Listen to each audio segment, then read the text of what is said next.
Okay, so let's continue with the second lecture on lipids. Okay, so as we now know, lipoproteins play an important role in the transport of fat. Monoglycerides and long-chain fatty acids, i.e. larger fat molecules not able to travel in the blood collectively, are repackaged into what we now know are called chylomicrons. The tissues may extract fat from the chylomicrons, and the liver collects and dismantles the remnants for reuse.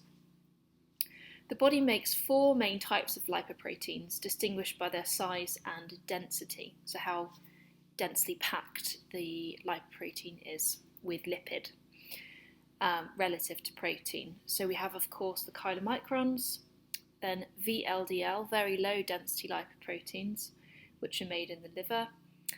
Then we have LDL lipoproteins, or low density lipoproteins, which is converted from VLDL in the liver. And then we have high density lipoproteins, or HDL. So in this figure of lipoproteins, let's look at the graph on the left. So as the graph shows, the density of a lipoprotein is determined by its lipid to protein ratio. All lipoproteins contain protein, cholesterol, phospholipids and triglyceride in varying amounts.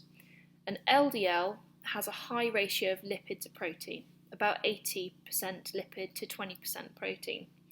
And it's especially high in cholesterol, as you can see with the green proportion within the three types of lipids that make up an LDL. An HDL has more protein relative to its lipid protein content, as you can see the larger proportion of the pink bar representing protein. And it's roughly 50-50 protein to lipid content. LDL is larger in size but lighter in weight, and as such it's less dense and contains proportionally much more cholesterol, as I've already mentioned. LDL transports cholesterol. Moving on to the next slide, LDL transports cholesterol and other lipids to the body's tissues, whereas HDL is smaller in size, heavier in weight, and as such is more dense, containing proportionally much more protein. So HDL has a scavenging role. It scavenges excess cholesterol and other lipids from the body's tissues and acts like a mop and transports them via the bloodstream to then be deposited in the liver. When LDL cholesterol levels are too high, it contributes to lipid accumulation within the tissues, particularly the lining of the arteries, which can then trigger inflammation, and via a process known as atherosclerosis, may lead to cardiovascular disease. HDL cholesterol opposes these pro-inflammatory effects and therefore may be considered as cardioprotective, but when HDL in the blood drops below a recommended level, heart disease risk will increase. So in summary, both LDL and HDL carry cholesterol, but a high blood LDL concentration warns of an increased risk of heart disease, and so does a low blood level of HDL. So the ratio of the two is also a very important risk factor. So the blood lipid profile tells much about a person's blood cholesterol and the lipoproteins that are delivering and transporting the cholesterol. A high blood LDL cholesterol level and a low blood HDL cholesterol are both considered major risk factors for CVD, as we've just discussed. I think that's everything now we've covered on these three slides. So what does food cholesterol have to do with blood cholesterol? Well, most saturated food fats and trans fats are understood to increase blood LDL cholesterol levels. It's now accepted that dietary cholesterol has little effect on blood cholesterol levels, and this is now reflected in the current dietary guidelines for Americans, since there is no longer a guideline for dietary cholesterol. A diet high in saturated and trans fats is therefore higher risk for CVD. And it's important to note that genetics play a major role on a person's ability to handle dietary cholesterol, as well as a person's overall risk of cardiovascular disease. So there are some genetically genetic factors to consider as well. So more than 1 in 4 Americans still have high LDL. Strategies to help lower LDL include reducing the overall consumption of saturated and trans fats in the diet, i.e. reducing solid fats consumption from the diet. Strategies to help raise HDL include regular physical activity, and both strategies are reflected in the current dietary guidelines for Americans, as we know. So figure 13 here depicted, this illustrates the strategy of cutting down solid fats from the diet, which cuts both calories and saturated fat intake from the top row of food items, sort of adapting them to the bottom row items. So starting from the left, moving across, we have a trimmed pork chop. So removing the visible animal fat from the cut of meat significantly reduces solid fat and calories. And then in the middle, the baked potato. Well, obviously just removing the sources of added fats, both the butter and the sour cream, is an obvious way to reduce solid fat and calories. And lastly, for the milk, switching from full fat milk to fat-free skim milk is an obvious way of reducing both solid fats from the milk itself and the calories.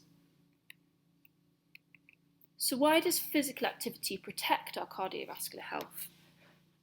So it's necessary to understand the response to exercise within the body to answer this question. So in response to exercise within the body, there is a shift towards higher levels of HDL within our circulation, which improves the ratio of HDL to LDL cholesterol within the blood.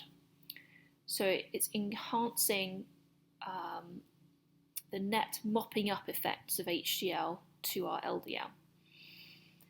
Muscles of the heart and vascular system via exercise are also strengthened because they are themselves muscular tissues, and as a result circulation will improve and is more effective because the heart and vascular system are stronger.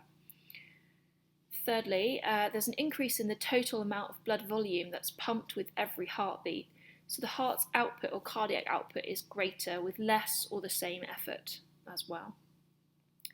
The body itself becomes leaner, i.e. there's a reduction in percentage body fat as a consequence of physical activity, which itself reduces cardiovascular disease risk. And also exercise tightens blood sugar control and helps us handle sugar much more effectively within the blood and reduces in turn the risk of diabetes. Okay. So moving on to consider why we need essential fatty acids within the diet. So as we know, the body cannot make any nutrient that's termed as essential, including the essential fatty acids. They must be obtained through the diet, and as we know already, they are linoleic acid and linolenic acid. In deficiency, unfortunately, symptoms such as skin abnormalities like flaking, poor wound healing, as examples, may be observed. In infants, a deficiency of essential fatty acids may result in delayed growth and impaired vision. But deficiency is rare, and this is because the body is able to store some essential fatty acids. Linoleic acid is considered the parent member of the omega-6 family of polyunsaturated fatty acids. So if the body is supplied with the essential linoleic acid from the diet, it may then synthesize other omega-6 fatty acids such as arachidonic acid, or it can be abbreviated as ADA. And arachidonic acid is significant because it's the precursor to a group of biologically active lipids known as the eicosanoids or eicosanoids. Okay. Omega-6 fatty acids are actually quite abundant in a typical American diet in the form of vegetable oils. Linolenic acid is considered the parent member of the omega-3 family of PUFAs. So just like linoleic acid is considered the parent member for omega-6, linolenic acid is considered the parent member of the omega-3 family of polyunsaturated fatty acids or PUFAs. When the body is supplied with the essential linolenic acid from the diet, it can then synthesize other omega-3 fatty acids such as DHA and EPA, but only in very small amounts. So it's therefore really important to still obtain these long-chain fatty acids through diet from foods such as oily fish. DHA and EPA are really good for health. Higher consumption of these omega-3 fatty acids has been shown to be associated with a lower risk of cardiovascular disease in epidemiological research. A diet abundant in EPA and DHA has been associated with a reduced incidence of some cancers. DHA and EPA also play an important role in promoting healthy tissue function by themselves being incorporated within the phospholipids of cell membranes. Longer chain fatty acids, such as EPA and DHA, when integrated within a phospholipid, increase the fluidity and flexibility of cell membranes, which is favourable for health. So you really are what you eat in that respect. And we know that they are important for brain function. A quarter of the brain's dry weight is lipid. Its cell membranes incorporate DHA into their structures. This has been understood to assist with the brain's internal communications and also reduce inflammation associated with ageing. And lastly, we know that these essential fatty acids are important for vision. In infants, breast milk and fortified formula provide abundant DHA, which is associated with normal growth and optimal development of vision, immunity, and brain tissue. So table 5.5 outlines food sources of omega-6 and omega-3 fatty acids. So take your time to familiarise yourself with the key dietary sources of the essential fatty acids, namely linoleic and linolenic acid, and also EPA and DHA, the two significant subtypes of omega-3 long-chain fatty acids. Note that natural sources contain far more than enriched or fortified sources of EPA and DHA. So take your time in your own time to look through this table, just to familiarise yourself with the key dietary sources of essential fatty acids. There's no need for us to read through each section word by word. It's particularly important to note in the context of fish and seafood, for pregnant women, some sources of EPA and DHA are also very high in mercury and must therefore be avoided to reduce the risk of mercury poisoning within pregnant women and breastfeeding women actually as well. Okay, so regarding requirements and sources, we're advised to include between 8 and 12 ounces of a variety of seafood every week, which is deemed sufficient to provide an average of 250 milligrams of EPA and DHA overall per day. However, very few people in the United States achieve this. Our understanding of fish oil supplements has changed over time, and they may only now be advised in very small groups of people with existing heart disease. It's most important to obtain EPA and DHA, i.e. the fish oils, through diet and not through supplements. Given the fact that many of our foods are fortified with omega-3 fatty acids, it's actually possible to get excess amounts of it if you take additional supplements on top. The FDA advised that consumption of more than 3 grams of omega-3 fatty acids per day may cause uncomfortable gastrointestinal symptoms or even just very fishy breath. And although small, there's an increased risk of bleeding possible when people who are taking anti-clotting medications also take fish oil supplements,